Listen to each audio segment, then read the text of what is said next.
Guys আসসালামু আলাইকুম, সবাই কেমন আছেন?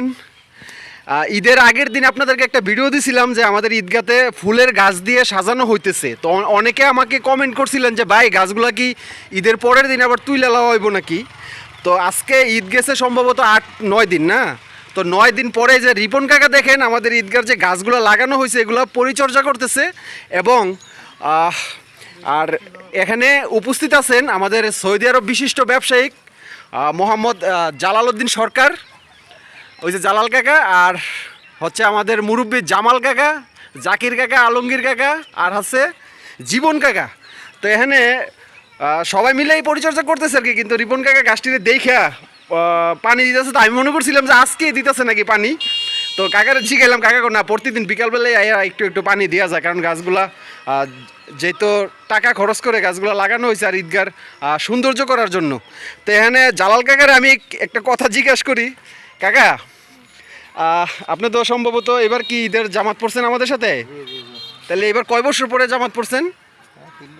তা আমাদের ঈদগার এই গাছগুলো লাগানো কি আপনার মনে হয় যে আমাদের এই গাছ ঈদগাটা একটু পরিবেশটা সৌন্দর্য? হ্যাঁ, গাছগুলো লাগানোতে এটা স্যার রিপন স্যার এটা খুব দেখশন করে আর সবসময় এটার লাগে মেসেজ করে, যোগাযোগ করে আমার লাগে বা সবার লাগে যোগাযোগ করে সমাজের কীভাবে ঈদগাটা কাজ করা যায়। তো ভালো লাগছে, কিন্তু ঈদগান আর একটু কাজ বাকি আছে, ওখানে একটু কাজ বাকি আছে। এটা ঈদের আগে শুনছিলাম রিপন কাকা একটা বাজেট করছিল, কিন্তু বাজেটটা হইতেছে না কি কারণে জানি না। এটা প্রায় 5 লক্ষ টাকা মতো লাগবে। হ্যাঁ, 5 লক্ষ লাগলে আমি বলছি যে আমরা একটা গ্রুপ আছে হ্যাঁ ঈদগার, আমাদের মেসেজ করার লেগে মেসেজ করে দেখি কত টাকা উঠে, 1-2 মাসের ভিতরে কাজটা করা যায় কিনা।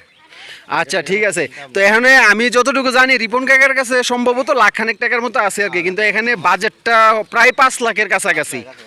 তো যদি আমাদের ঈদগার মধ্যে আমাদের সমাজের যারা বিদেশে বা প্রবাসে আছেন, যদি আমাদের ঈদগার মধ্যে কোনো হেল্প করতে চান, যদি একটু করতে চান, তাহলে আমাদের রিপন কাকা আছে আর সৌদি আরবের জালাল কাকা আছে, আপনারা ওনাদের সাথে যদি যোগাযোগ করেন আমাদের জন্য একটু ভালো হয়, সমাজের জন্য ভালো হয়। কারণ আমাদের ঈদগাহ যে জায়গাটা পাকা আছে ওই জায়গাটা ভরেও তারপরও এই পর্যন্ত আসে।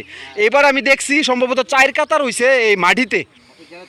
হ্যাঁ, মাটিতে 4 কাতার হয়েছে। আর আমি পরবর্তী আমি তো সামনে আসছিলাম, পরে একটা ছবিতে দেখছিলাম জালাল কাকা এই মাটিতে নামাজ পড়ছে সম্ভবত, আমি যতটুকু দেখছি আর কি।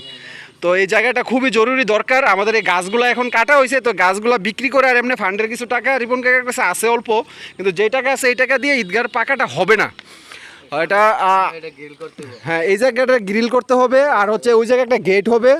আর তো আপনাদেরকে একটা ভিডিও দিয়েছিলাম, দুলাল কাকা অনেক জায়গা থেকে চায়া মাইকা আমাদের যে রানিং চেয়ারম্যান আছে জাকির সাহেব, ওনার কাছ থেকে চায়া আনছে, পাকাটা করছে আপাতত 180 ফিট, আর আরেকটু তো করবে এটা শুনছি আর কি। তো এই জায়গায় এখন গেটের একটা বাজেট আছে, আর আমাদের এই দিক দিয়ে গ্রিলের একটা বাজেট মোটামুটি 5 লাখ টাকার উপরেই লাগবে বাজেটটা। তো কাকা খুব অক্লান্ত পরিশ্রম করতেছে আর কি আমাদের এই ঈদগানাটা নিয়ে। রিপন কাকা আমি ছোটোবেলা থেকে দেখতেছি, বিশেষ করে উনি ঈদগানার সাথে বা মসজিদের সাথে জড়িত, আমি ছোটোবেলা থেকে দেখতেছি। আর জালাল কাকা অবশ্যই একটু খেয়াল রাখেন আর কি আমাদের ঈদগাটার ব্যাপারে। আর জালাল কাকা কিন্তু আমি দেখছি আমাদের এই সমাজের কিছু কাজের জন্য সবচেয়ে বেশি অনুদান জালাল কাকার মাধ্যমে আসে আর কি। তো ইনশাল্লাহ আগামীতেও করবে, সবাই একটু দোয়া করেন। আর কেউ যদি আমাদের ঈদগার মধ্যে কিছু সমাজের কাজে আর কি যদি কিছু থাকতে চান, শরিক থাকতে চান, তাহলে জালাল কাকা আছে সৌদি আরব, ওনার সাথে একটু যোগাযোগ রাখেন। আর আমাদের রিপন কাকা আছে, রিপন স্যার, ওনার সাথে একটু যোগাযোগ রাখেন। আমাদের তো এই মাসখানেকের মধ্যে অলরেডি কাজ শুরু হয়ে যাবে আর কি। আর ওই কাজটা করার হ্যাঁ, যারা প্রবাসী আছেন তারা জালাল কাকার সাথে, আমি জানি জালাল কাকার একটা গ্রুপ আছে, ওই গ্রুপে একটু যোগাযোগ করেন। হ্যাঁ, আমাদের সমাজের আর কি দক্ষিণ সমাজে যারা আছেন তারা জালাল কাকার সাথে একটু যোগাযোগ করেন প্রবাসীরা। ঈদগারও একটা গ্রুপ আছে, আচ্ছা আচ্ছা, আমাদের ওই ঈদগাহ কমিটির একটা গ্রুপ আছে, ওই গ্রুপের নাকি প্রধান হচ্ছে আমাদের রিপন কাকা। তো ওনার সাথে যোগাযোগ করলেও আমাদের এটা হয়ে যাবে আর কি।